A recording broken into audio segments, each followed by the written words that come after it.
Hey everybody, how's it going? Happy freaking New Year. It is 2016. I can't believe it. Can't believe it. It's here.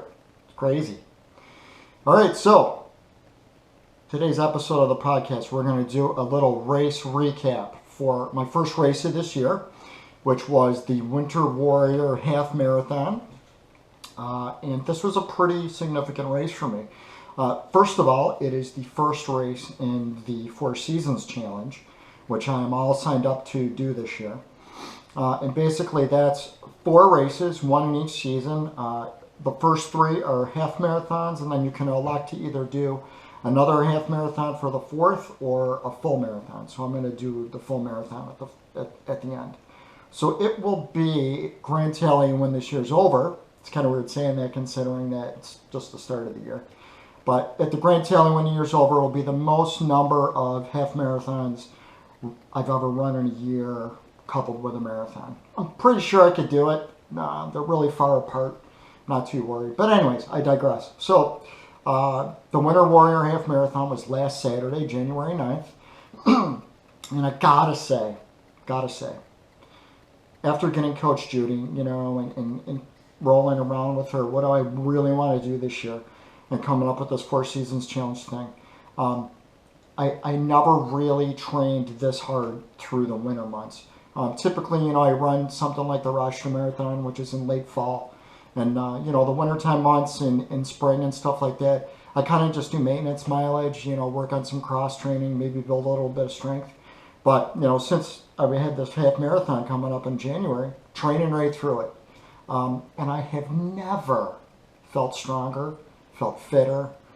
My clothes aren't fitting very tight. They're falling off, and it's almost aggravating, which is kind of good to say considering I was a little fat kid growing up, so that's kind of cool.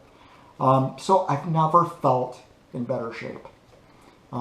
Really running fast for me. The back injury is a thing of the past.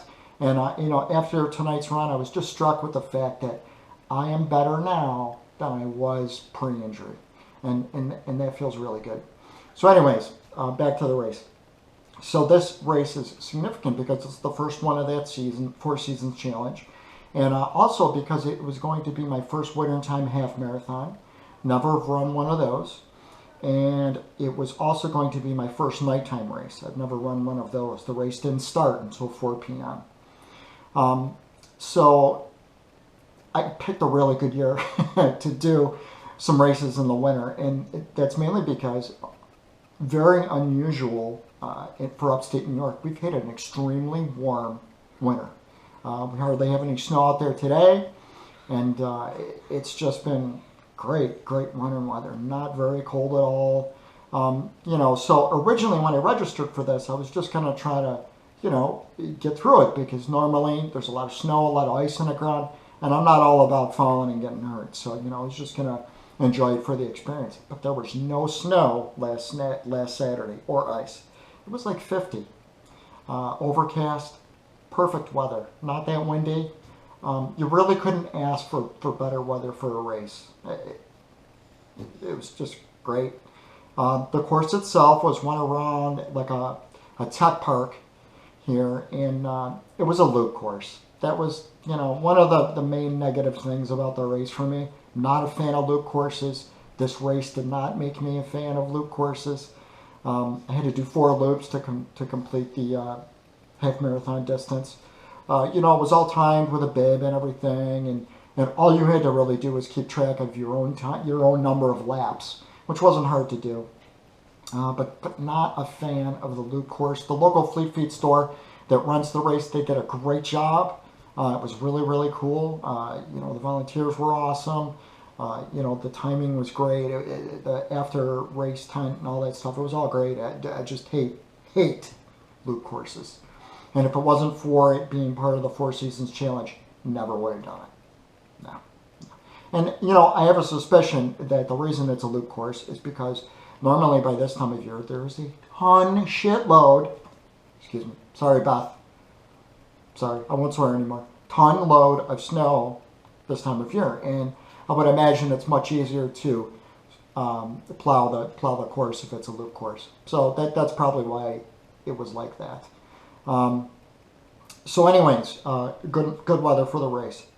I had a stroke of luck that day, and I originally was scheduled to work, and I had gotten some release time so that I could get out early and drive to the race. I would have had more than enough time to do that, but there was a mistake with scheduling, and I was able to take a surprise vacation day, which was awesome. I did not like getting up at 5 in the morning and driving the roll call to have to find that out, but hey, they, once I talked to everybody, I'm like, I'll just drive home. I don't really care. I'm not going to look a gift horse in the mouth. So I drove home that day, sat around on my butt, and ate, which is not something I normally do. But I wanted to rest my legs. So that was really nice. So drove to the race. Had a little bit of trouble finding it just because I'm the most directionally challenged person on earth. But I eventually did find it, more than enough time and everything. And so found the course fine, was able to, get to the start line in enough time. So the race started, and I could tell pretty quickly, like within the first mile or two, I made a huge mistake. I overdressed. I had some tights on. I had like a long sleeve tech shirt, and I had, what else did I have? I had a, like a light tech jacket on kind of thing. And I could tell right away after the first couple, way too overdressed. And I really was trying to nail a PR for this race, so I was really focused on my time, and I certainly didn't have enough time to stop, strip all that off, and toss it aside. And besides, that's some of my favorite running gear. I didn't want to lose it anyways. So I wore it, so I didn't like that, but that was my fault. The course didn't have really any supported water stops. They did, but it was 50-50 whether or not they were going to have it, because in past years it was so cold, the water would freeze. So I wasn't sure they were gonna, so I brought what I've been using for a lot of my races, which is sorry, it's my phone, which is a hydration pack. And I made the biggest, dumbest mistake. I've run with this hydration pack tons of times. It has a bite valve that you have to bite to start sucking the fluid, and you twist it open. You twist it one way to open it, and you twist it the other to lock it down so it doesn't leak. Well, I should have opened it before the race, but like a dummy, I didn't. It was like half open. So like for the first 7 miles, I'm trying to suck, my hydration fluid, and I wasn't getting it or enough, and I was like out of breath because I'm running so fast, trying to nail a pace. And so I didn't realize that till like 7 miles into the race. And I think that screwed me up so much. And then like something with the loops screwed me up. I don't know. I just wasn't, I didn't hydrate when I was supposed to. I didn't take fuel when I was supposed to. I like halfway through the race, up to 7, I was on par for a PR. After that, the wheels came off the bus. I was spent, totally spent. I got dehydrated really quick. And after I realized I wasn't going to PR, I made it a point to just slow down, enjoy the race, and thank every volunteer that I saw. And I think I did a pretty good job with that. What else? Nighttime race, first nighttime race, so I brought my headlamp. Didn't need it for the first 3 laps. It was kind of like dusk out, you could still see enough. But like towards the end of the 3rd lap, this woman bit it right in front of me. It fell right on her face. Oh, God, it was terrible. I felt so bad for her. A bunch of us stopped, made sure she was okay. The headlamp, click, went on after that for the final lap. Didn't really like that. I've run at night before with my headlamp. Just don't like night races. Not my thing. What else? So I did not PR. I did wind up running my 3rd fastest half marathon. So I'm really happy. I gave that race my all. And I was really happy with the effort I gave. So I'm not unhappy that I didn't PR. It doesn't happen every time, and I'm okay with that. I came within like 3 minutes and 15 seconds of PRing, which is damn close. So I was really happy with what I was able to do. The medal, I got it right here, was really cool. Got lots of half marathon and full marathon medals, but I thought the snowflake one was really cool. Definitely looks good on the medal rack. I also got something else really cool. I'll get it right over here. I got a cool hat that says Winter Warrior. I love this hat. It's got the little poof. Love it. Got a nice hat. And as I mentioned, it was part of the Four Seasons Challenge, and I was a dummy. And after the race, I was so spent. I didn't even get any like after race food or drinks or anything. I just got in my truck and drove home. I was so tired. I forgot that for the Four Seasons Challenge, along with each race medal, you get a separate Four Seasons medal. And at the end of it, all 4 medals will fit together to make a big medal. Well, I forgot to grab mine because I was such a dork. I'm not the smartest guy on the planet. So I had to go back to the Fleet Feet store a couple days later. Luckily, they were gracious enough, as long as I proved that I was who I say I was.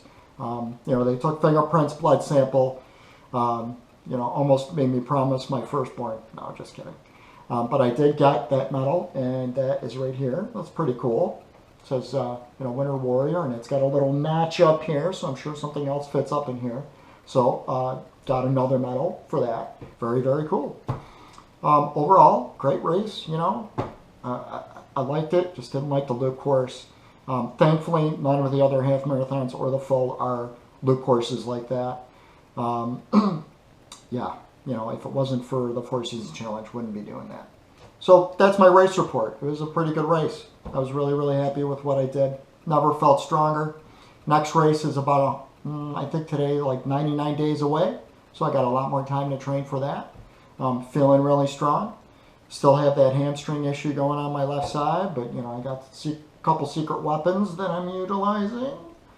And I feel really good. I think a lot of good things are going to happen this year. Lots of changes coming.